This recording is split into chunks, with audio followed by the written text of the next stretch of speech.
Hello YouTube, this is Sterling426, and today we have the review of the HG Michaelis from the Gundam Witch from Mercury series. Now once again, I believe this kit released in certain countries last week, but now in Korea it released it yesterday for some reason. Once again, these were one of those mobile suits or kits that I have been really looking forward for to try out from the series, which is why I decided to go for it as well. Now once again, as far as I understood this is also one of the same lineups as the Begor Pente or Begor from the previous prologue as well. So there are some similar parts going on here, but once again, at the same time, it has an entirely different design in certain areas. So keep that in mind. And also, I believe there is another variant of, or a more mass production type than a Begor Pente, which also kind of shares designs from all sorts, from all units.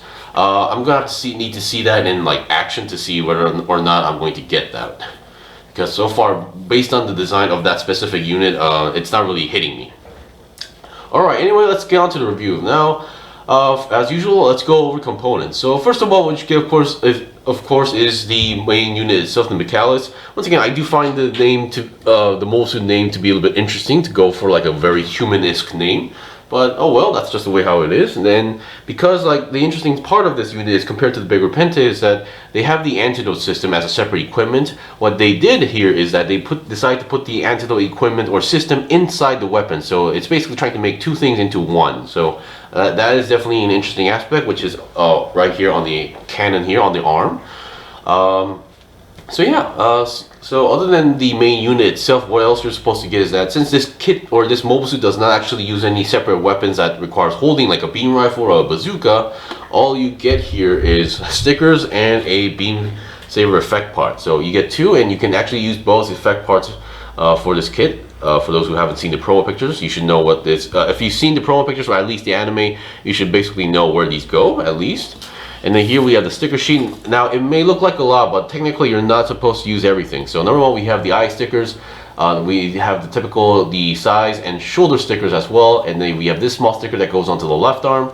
And here is basically whether you want to go with the inside the arm cannon on the inside. You have to choose whether you want to go just for the antidote in active mode or active mode. So I decided to go with the active mode. And just a quick warning, these stickers can be a little bit difficult to apply. I'm just gonna say that right off the bat. Other than that, since this unit, for those who've seen the anime, should know that this thing does have wire action, so you do get these wires, not the best, ideal wires, but they do give it to you. And because of that aspect, they do give you my least favorite action base. Once again, these are very light and sometimes it's kind of unreliable, but once again, I'll try to work it out because someone was kind of curious why I wasn't using this on my last review. Alright, so let's get this thing off the stand and then see what we got. Alright, so let's do a quick comparison with the previous Begor Pente going on here. So you can see some similar parts and different parts here and there. So starting from top to bottom, now despite how the shoulder looks, they are actually different pieces and molding. While they may have a similar design in certain areas, but the whole molding and building structure is entirely different. So which is why, it's considered not to be identical. Now the waist section seems it may look like identical, but in the end it's actually a very different design. So it uses a oops, something fell off. It uses a similar format but a different design here. So that's that. But the legs up to the size, the upper leg seems to be identical or almost identical, because when you actually see them close, it may look similar, but you can see the vents here are actually entirely different, and the lower legs and the feet are different. So you can kind of consider this to be like a similar variant, but part-wise or kit-wise, an entirely different kit. So yeah, and one of these parts actually fell out. So there we go. Hopefully that holds in. And let's see what we got in terms of articulation. So starting with the head. So one of the stickers were obviously going into the head, and once again, I do really love the knight-esque design going on here. So once again, you put the sticker first, and then you put a clear piece on top of it, so the sticker does get preserved in the long run. Head articulation wise, I wouldn't say it's the best, but it does use a full-fledged plastic joint. So keep that in mind. So this thing does not use any polycaps. So going downwards is possible, but it's not as visible as you think. Going upwards, much more visible as well. And 360, I would say if you force it, you can, but that does make the ball joint go out a little bit loose like that. So up to your preferences. Now for the arms, we still have the same type of connections using the ball joint. So you do get a little bit forward and backward movement going on here on the shoulder. There we go, and you can go push it all in or slightly pull it out to get more extra range of movement. So because this aspect, moving the arm all the way upwards is possible, and 360 on the entire arm is possible. Lower arm articulation is still there, and I actually accidentally pulled out the arm, but they can go in pretty easily. Once again, okay, let me just clean this thing up. And then here is one of those stickers I was talking about on the left arm. It's a very simple sticker, and I would say so. I can see some people not applying this. And this is where you attach the beam saber effect part. Hands are your typical ball jointed hands, same type of connection there. And bend wise, you still get the same amount of bend from previous units. Now for the other arm, obviously the shoulder articulation, 360 twist is still possible here. Now bend wise, you only get roughly about 90 degrees or slightly less than 90 degrees in this form because there's parts blocking the way or colliding the way. Of course, you are technically able to work your way out by doing this. So if you can bend it a little bit more than 90 degrees, same as the other arm, but you're gonna have to move a few parts like this. And since we are in the arm cannon or beam cannon, here are the antidote active stickers going on here. So you have to apply 9 stickers. Now it may take some time to actually apply all of them, and slightly tricky to apply because of the overall structure on the inside. And then you can also pull out these claws. Now for those who've seen the anime, yes, Michaelis does actually use these claws to rip off enemy weapons or arms or parts going on here. So that was interesting, and you can actually attach the beam saber effect part right over here. So let me get one effect part. So you can actually plug this thing in like that. So yeah, pretty cool. So it does work as a blasting weapon, but also does work as a beam close combat weapon at the same time. So up to the pilot. Now this part does overall look a little bit messy, but once again, this fourth part here also works as a shield. So at the same time, very compact weapon when you think about it. It has all close combat, long range combat, and defense mode. So could be the ideal weapon depending if you can master this type of weapon. Alright, so for the main body, nothing too special going on here. The waist section kind of works similar from the previous units. So you do get a nice ab crunch going on here, although the bottom section doesn't move as much for it to be an ab crunch, but still, you do get that joint. Not so much for the top section, but you do get a side-by-side wiggle. And going 360, I would not recommend because number one, the body doesn't really work that way, and number two, the upper body has to be the one spinning, but because of the overall shape and design, it does not let you. Now back skirt, very simple design, does not move at all. Front skirt also does not move at all. There's no side skirts thanks to the design. And then for the legs, we can go all the way to the side, more than 90 degrees, because there is no side skirt blocking the way. Once again, and then we do get a nice side swivel, and going upwards 90 degrees or more than 90 degrees is possible. Although backwards, you're gonna have to go in a slight angle to go there, but once again, at this point, it's not really going backwards.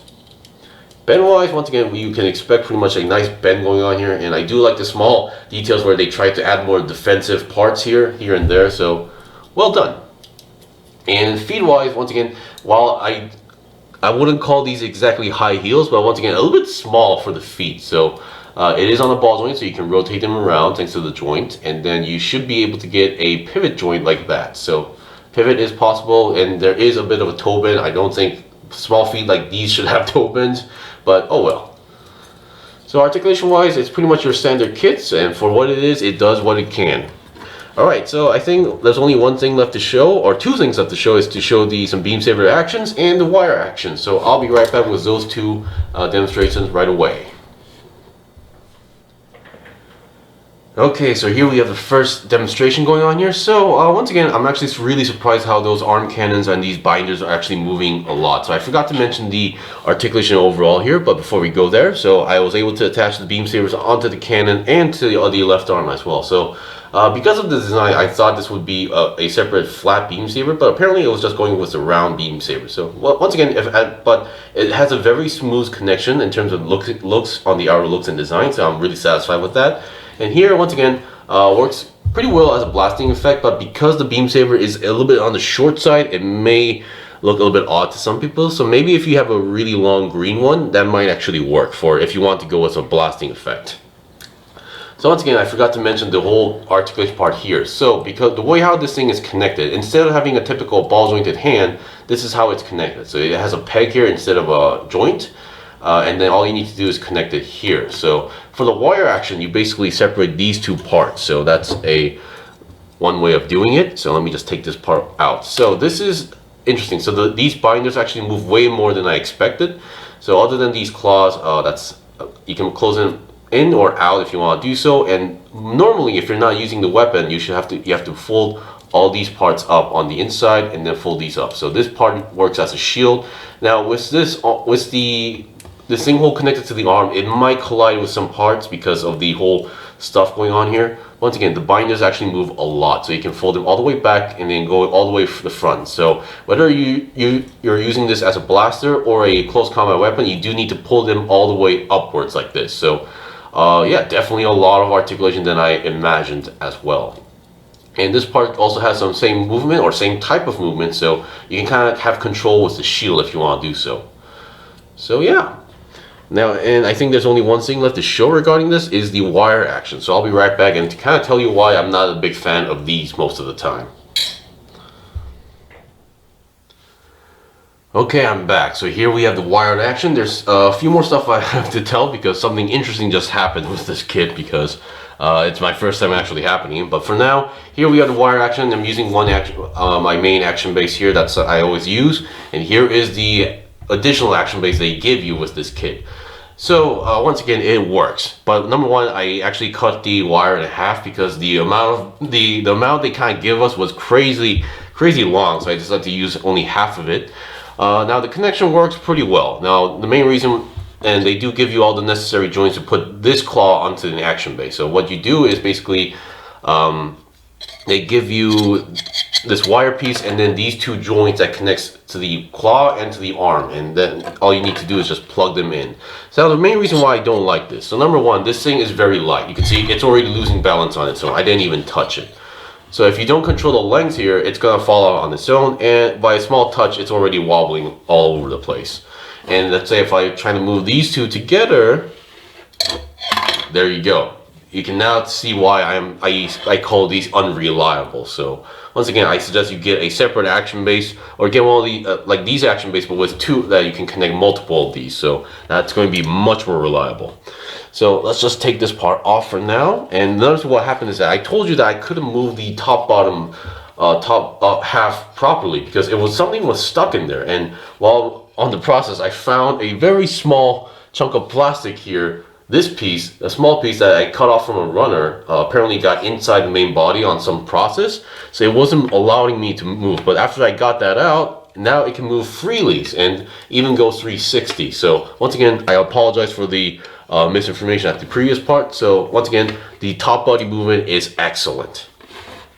Anyway, that is pretty much it for the review. So this kit, once again, weapon-wise, it may not have much weapons, but it has a very unique weapon, an interesting weapon going on here that we don't see too often, because having an actual arm dedicated as a full-fledged weapon instead of like an arm, we don't see that too often. There's only a few kits that do something similar, but not exactly. So if you're a big fan of that, definitely go for it. And if you're a fan of like night-themed mobile suits, I really suggest that because I can definitely see some people modifying this to make it more look nighty or something like that. Anyway, that's pretty much it for the review for the Michaelis. If you guys got any questions or requests, in comment below. I still have more stuff to buy and build and make reviews on, so please stay tuned. Until then, see you guys next time.